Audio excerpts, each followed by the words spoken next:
Hello, welcome, नमस्कार, नमस्ते। मैं शमशाद एक बार फिर से आपको क्लास 11 की दिंगत हिंदी बुक भाग 1 के चैप्टर नंबर 3 से आंखों देखा गदर का मैंने पहला पार्ट बताया था। पहला पार्ट 1 यानी कि इसका पहला हिस्सा मैंने समझाया था। आज मैं इसका दूसरा हिस्सा समझाता हूँ और शुरुआत करता हूँ दूसरे हिस्से से। रात गई और युद्ध का 11वां दिवस आ पहुंचा। बाई साहब यानी कि रानी लक्ष्मीबाई तलवार बांधे हुए चारों तरफ सबको हिम्मत बंधा रही थी। गोलंदाजों को बख्शीशें दी गई, मतलब उसको प्रोत्साहन के लिए या मतलब हिम्मत देने के लिए। जो तोपें बंद हो गई थी वे फिर शुरू हो गई। अंग्रेजों ने अपनी सारी गरनाली तोपें किले पर ही लगा दी। तब तो महलों में हाहाकार मच गया। उस दिन महलों पर ही अंग्रेजी तोपों की शनि दृष्टि थी, परंतु खास महल को कोई नुकसान नहीं पहुंचा। बादशाही जमाने का चूने से बना हुआ मजबूत महल कुछ यूं ही टूट सकता था। जहां गोला पड़ता वहां उतना बड़ा छेद हो जाता। यूं 2-3 छतों में भंबक हो जाते थे। भंबक या हो सकता है दरारें। भंबक का अर्थ हम उसको समझेंगे कि भंबक का अर्थ आखिर होता क्या है। ठीक है, तो भंबक ऐसी चीज को कहा जाता है जैसे बड़ा छेद। ठीक है, और गोला नाकाम हो जाता था, परंतु ऐसा नुकसान भी कुछ कम ना हुआ था। महल के हर एक दालान पर गोले पड़ने लगे। तब तो सब लोग घबराकर नीचे की एक कोठरी को निर्भय स्थान समझकर, जहां डर ना लगे, जहां कोई भय ना हो, उसमें भरने लगे। उस कोठरी के ऊपर 5 मंजिलें थीं। भरते भरते उसमें 64 आदमी जमा हो गए और वह ठसाठस हो गए। मैं भी उस कोठरी में था। दासियां भी थी। गर्मी और भीड़ तथा प्राणों के भय के कारण शरीर से पसीना छूट रहा था। सांस छोड़ने की भी जगह ना थी। मैं तो बिल्कुल घबरा गया था। पूरी 4 घड़ी उसमें काटी। मृत्यु के भय से, मौत के भय से बढ़कर दूसरा कोई भय नहीं। सबके ही जीव कसमसा रहे थे, परंतु बाई साहब के गोलंदाजों ने बड़ी दिलेरी और फुर्ती दिखाई। अंग्रेजों की तोपों को खाली कर दिया। तब कहीं जाकर महल में गोले पड़ने बंद हुए। सब लोग उस कोठरी से बाहर निकले। इस तरह लगातार 11वां दिन 11th डेज तक लड़ाई चली। फिर शाबाश है उस स्त्री को, स्त्री मीन्स औरत, बाई साहब को। उस रात को रोज की तरह बाई साहब शहर के ओर और किले पर गश्त लगा कर जब बंदोबस्त कर रही थी, इतने में ही एक भेदिये ने भेदिये जासूस को कहते हैं, भेदी ने आकर खबर दी कि 2-2.5 लाख रुपए का गोला बारूद खर्च करके भी अंग्रेज सरकार को जय मिलती नहीं देती। उनका गोला बारूद भी अब चुक गया है, इसलिए कल पहर भर लड़ाई लड़ने के बाद उनका लश्कर उठ जाएगा। यह सुनकर बाई साहब को कितना आनंद हुआ होगा, या तो उनका मन ही जानता होगा। उनके चेहरे पर और भी दमक आ गई और उनकी शक्ति, हिम्मत दोनों दुगनी हो गई। उस रात को 2 बजे के लगभग निश्चिंत होकर वह गहरी नींद में सो गई।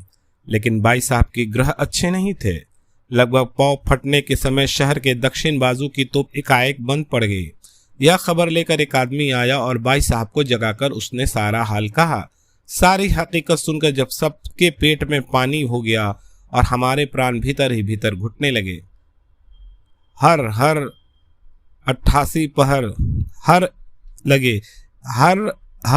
88 पहर तक बड़ी बहादुरी से लड़ने के बाद अंत में अंग्रेजों ने शहर को सर कर ही लिया। 6ठी मंजिल पर जाकर मैं देखने लगा। उस समय सवेरे का धुंधला प्रकाश पड़ रहा था। देखा हजारों मजदूरों के सिर पर घास के गट्ठर रखा है और उनके पीछे पीछे गोरे सिपाही शहर की दीवार चढ़े आ रहे हैं। देखते ही देखते वे ऊपर आ पहुंचे। घास वालों ने दीवार के पास पहुंचते ही अपने सिर के गट्ठर पर एक एक फेंक कर सीढ़ी बना दी और उसके ऊपर से होकर गोरे सिपाही उतरने लगे। दीवार पर बाई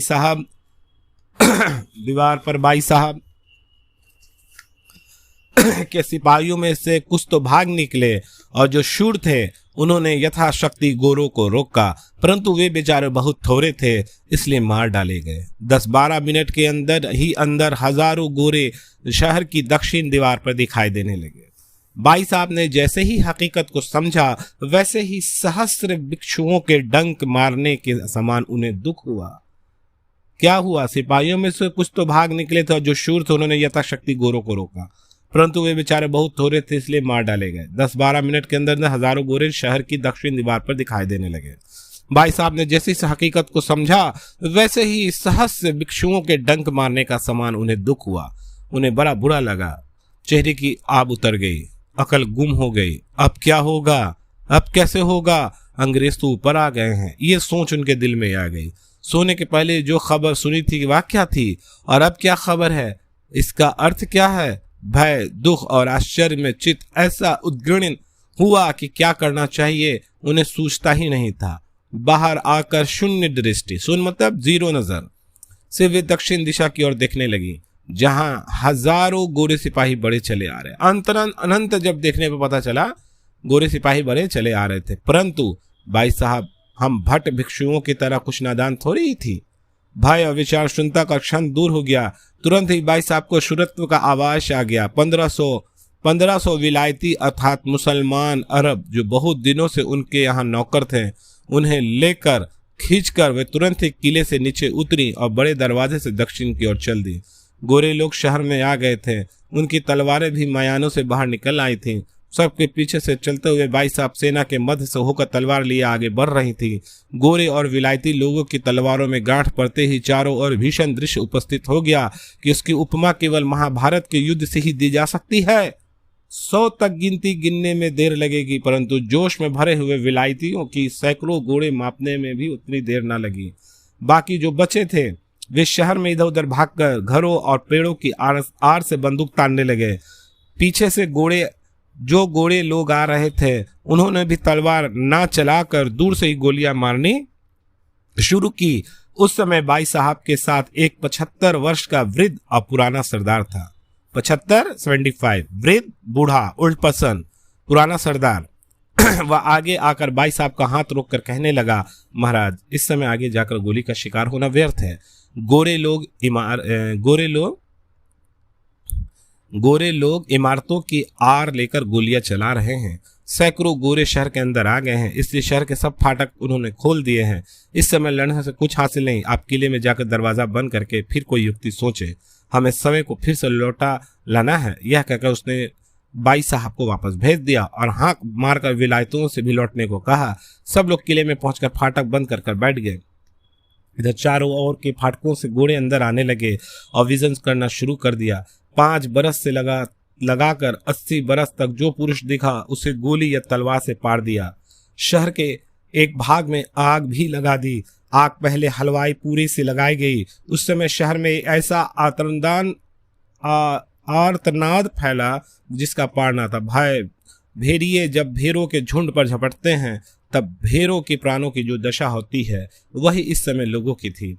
भय से आतुर होकर लोग बुद्धिहीन होकर इधर से उधर भाग रहे थे। भागते भागते नहीं बहुत से गोलियां खाकर मुर्दे हो गए। मतलब एक बदहवासी में जो घबराहट, डर उनके अंदर ऐसा समा गया कि गोरों से बचने के लिए, अंग्रेजों से बचने के लिए वो लोग इधर उधर भाग रहे हैं और अंग्रेज गोली चला रहे हैं। उसमें कितने लोग मर गए। कोई इस गली में लपका, कोई घर के तहखाने को भागा, कोई दाढ़ी मूछे साफ कर स्त्री वेश धारण करके बैठ गया, कोई खेतों में जा छिपा। इस तरह अपने प्राण बचाने के लिए जिसको जो सूझा, जो जुगत लगी, उसने वही करने लगा। दूसरी ओर गोरे लोग घरों में घुसकर मनुष्यों की हत्या, सोने चांदी की लूट करने लगे। उनके घरों में घुसते ही जो दिखाई दिया उस पर सीधी बंदूक तन जाती थी। यदि उसने चटपट अपना माल असबाब गोरों के हवाले कर दिया तब तो भली भला, नहीं तो प्राण यमलोक में। इधर भाई साहब किले में आकर बड़ी शोक विधल होकर दीवान खाने में बैठ गईं। उस तेजस्वी स्त्री की और उस समय की स्थिति और उसके अति मानवीय पराक्रम का यह अत्यंत दुखकारक परिणाम देखकर हम सबके हृदय भर आए।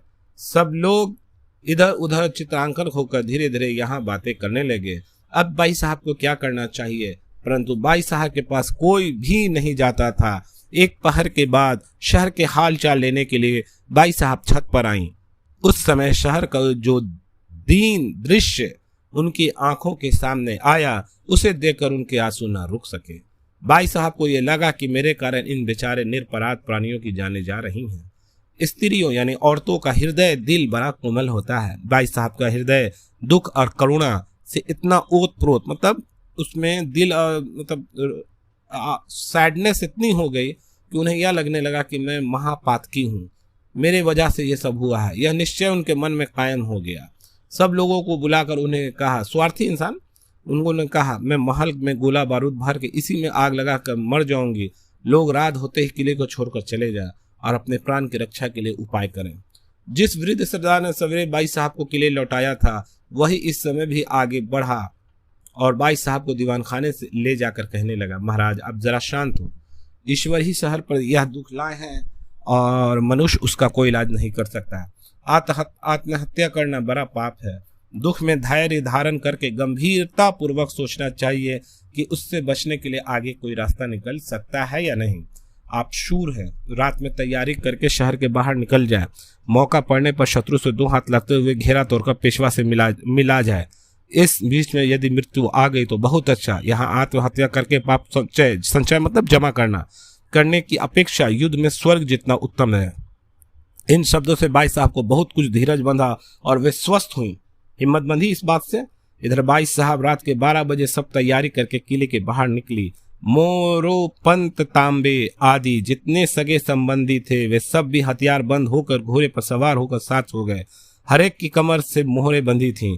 खजाने में जो कुछ अर्थ था वह सब एक हाथी पर लादा गया और उसे बीच में किया गया। साथ में 200 पुराने और जान पर खेल जाने वाले सरदार थे।